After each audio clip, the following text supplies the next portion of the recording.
Okay, in exactly 20 minutes, I'm going to speed run and freestyle exactly why this small plastic Playmobil figurine is the key to your understanding of AI and perhaps even the future of humanity, starting now.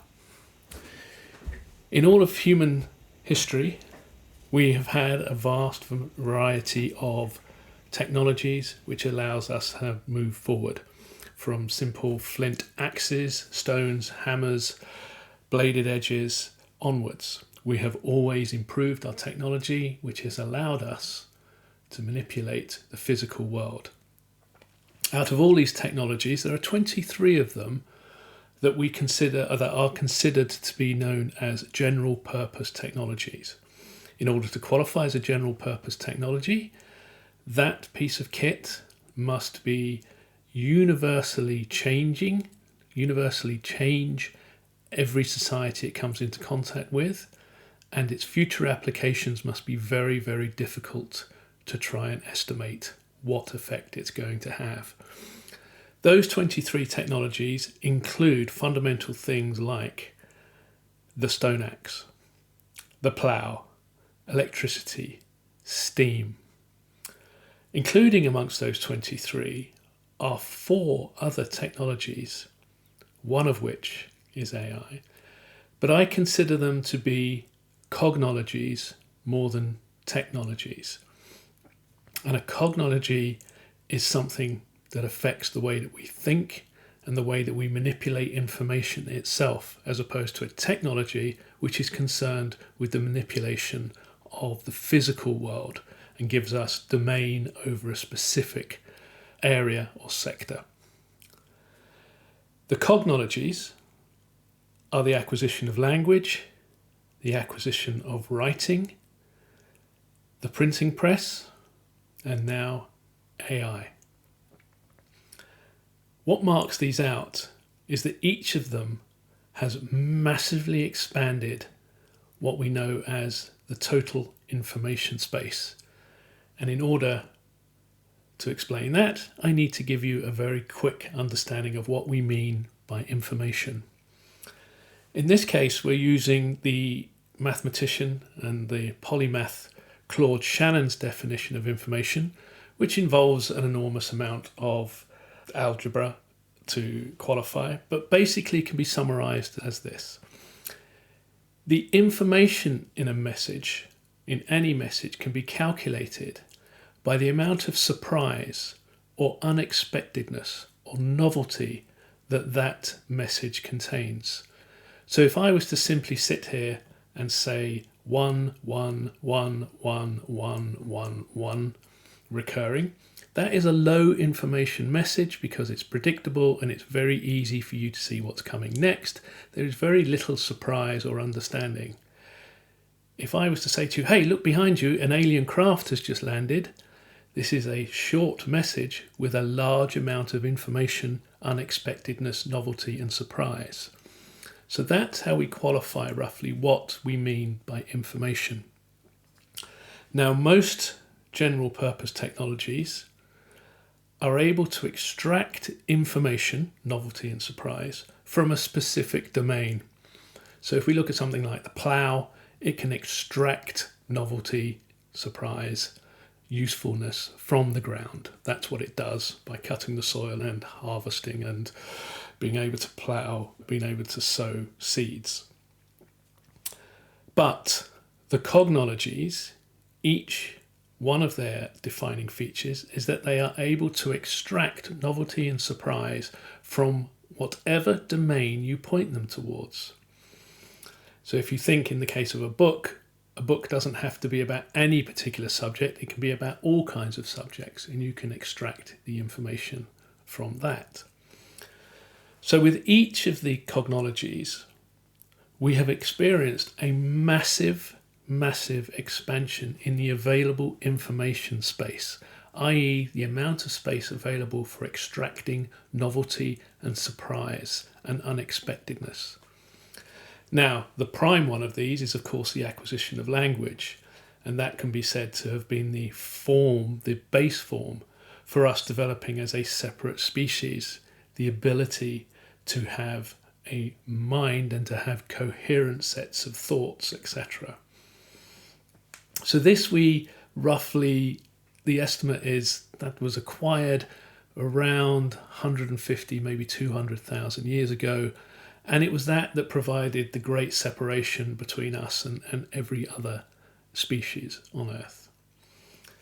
Now that developed slowly over time, but the development of language also differentiated one tribe from another, and it expanded out the family unit to an extended group of the ability to exercise power.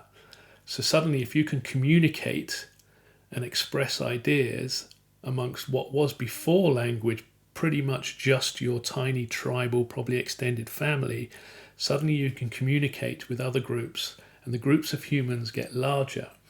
And as the groups of humans get larger, so the ability to come up with surprise and innovation grows comparatively with it. One observation here is that language and the use of tools seems to have co-evolved together, and it would make sense that if you're demonstrating using a tool, the degree of repetition and precision, etc., would allow you to map on the noises you're making to the tool creation. So we then flash forward to about 4000 BC. Then we have the first cities and the first civilizations. In the Fertile Crescent, present-day Iraq, then Mesopotamia, we have the cities such as there's others throughout the world, but that's where the most flourishing came from. And here we have the introduction, the very first introduction of writing through Sumerian script.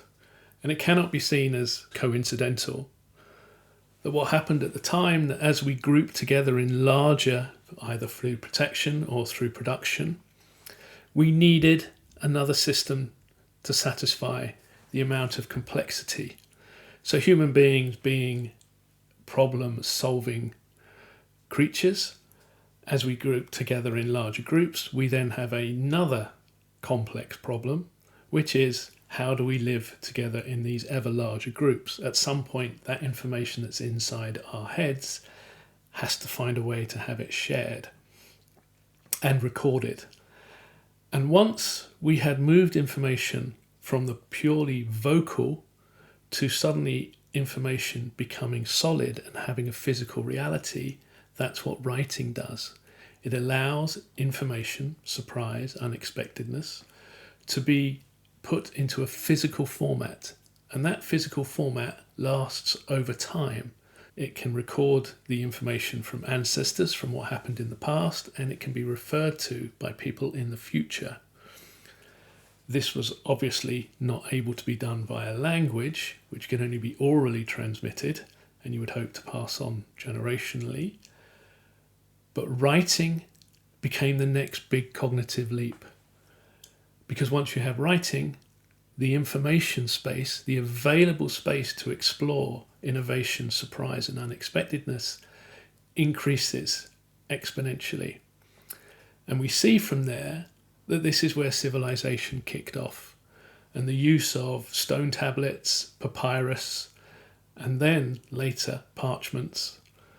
You have the same concurrent rise in human civilizations spreading and the rise of empires, etc.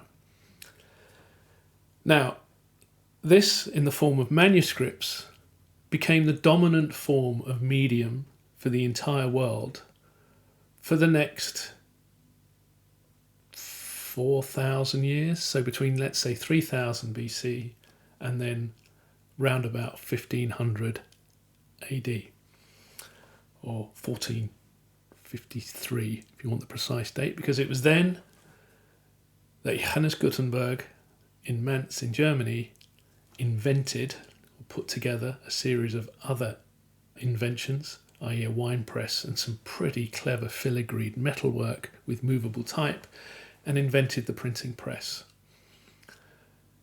And with the printing press, suddenly information is malleable and portable, and it becomes individualized, and people are able to create enormous amounts of unexpectedness and surprise and also copy it easily. Hence, another massive cognitive explosion, because the information space once again exponentially increases.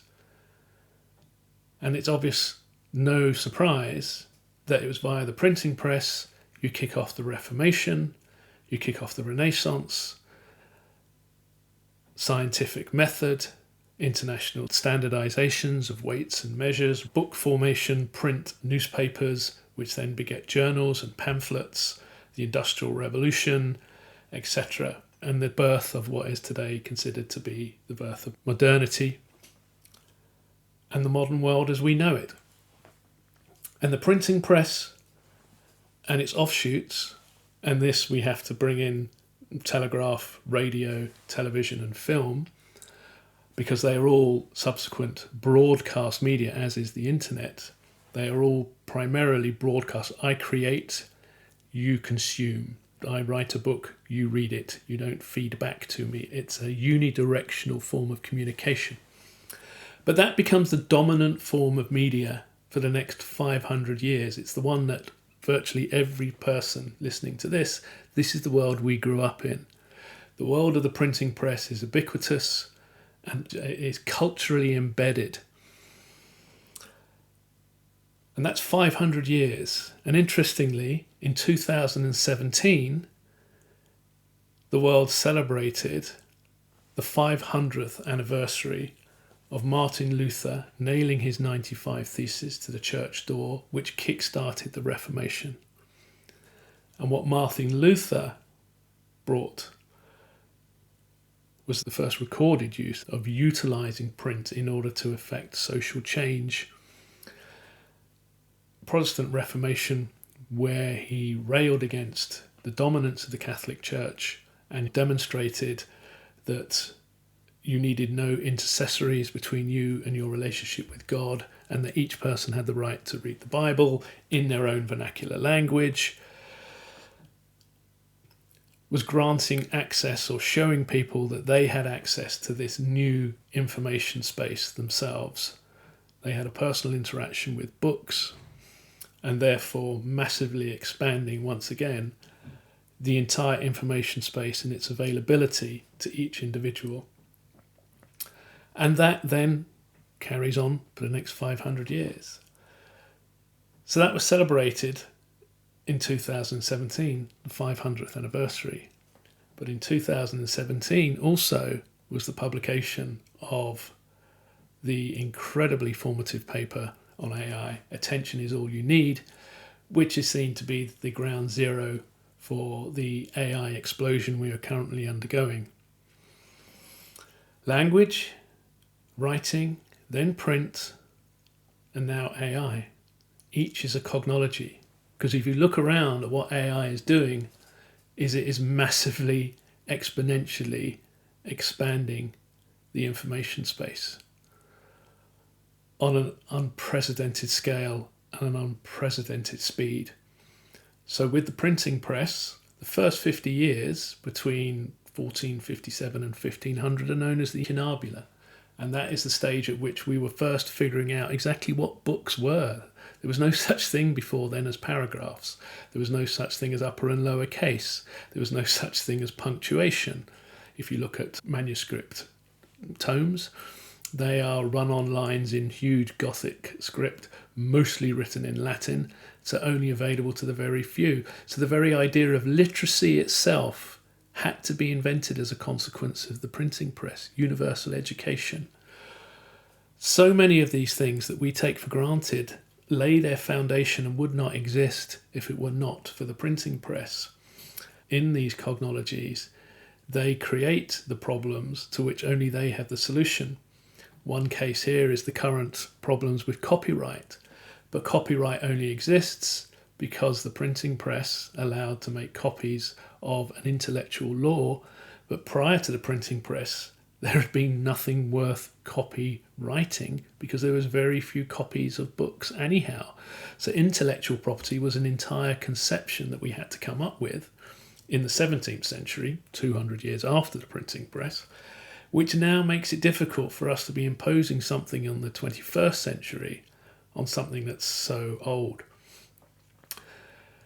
So all of this has happened before. These cognological leaps, when they hit, and they hit incredibly hard, and they also tend to upend the previous cognology, those things that grew out of the previous cognology, i.e. everything that grew out of print, tends to bear the brunt of the disruption of the new cognology, which is an explainer for the existential angst or the exponential angst that you, I, and everybody, if anybody isn't feeling the exponential angst of AI, you haven't understood AI.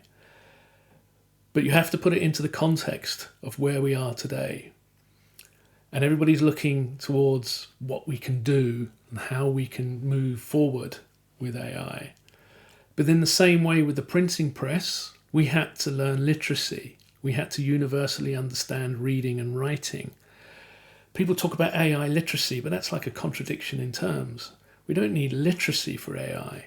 We need ludicity.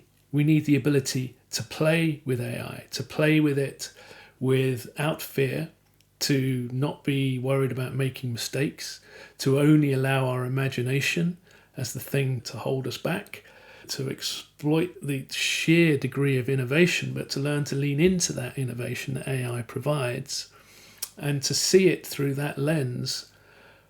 So therefore, we become comfortable with using it, just as none of us today would ever look at books with fear and trepidation. You don't hold a book and fear it all. But that's because it's become ubiquitous and embedded in our culture. And ditto will come the same for AI. We just happen to be on the cusp of that. And so all of that leads back to the little plastic Playmobil of Martin Luther. But think about it, when Martin Luther, the point that most people, or many people at the time, wanted him burnt at the stake, the things and the proposals that he put forward were seen as so shocking, so fundamentally undermining the system that was in place at the time, that his ideas were seen as unbelievably revolutionary. But yet here we are, 500 years later, literally in the same year that AI breaks out into the public general consensus. He is now a plastic Playmobil celebrated figure. He's a plaything, and his ideas can now be seen through a playful lens. We must learn to do the same with AI, and if we do, we will have captured, in the same way that we learn to encapsulate and capture writing and reading and the offshoots of the printing press, we can do the same with AI if we start to treat it with ludicity, with a playfulness and an embracing of it, and seeing just how it improves each of us on an individual level, our cognitive abilities, and allows an empowerment of us to make use of what advantages it can offer us as individuals. The printing press was all about empowering individuals, eventually, the ability to read your own books and make up your own mind. This is the same for AI. The printing press was originally very much embraced by the church until Martin Luther came along and showed how it could also be an incredible critique of the power systems. We will go through that again. But we will come out the other end, if we embrace ludicity, with that huge amount of empowerment. We just have to see AI for the hugely empowering thing that it actually is for us as an individual, and thus as a species and as a civilization as we move forward. And that's why this little plastic toy is incredibly important to symbolize our future.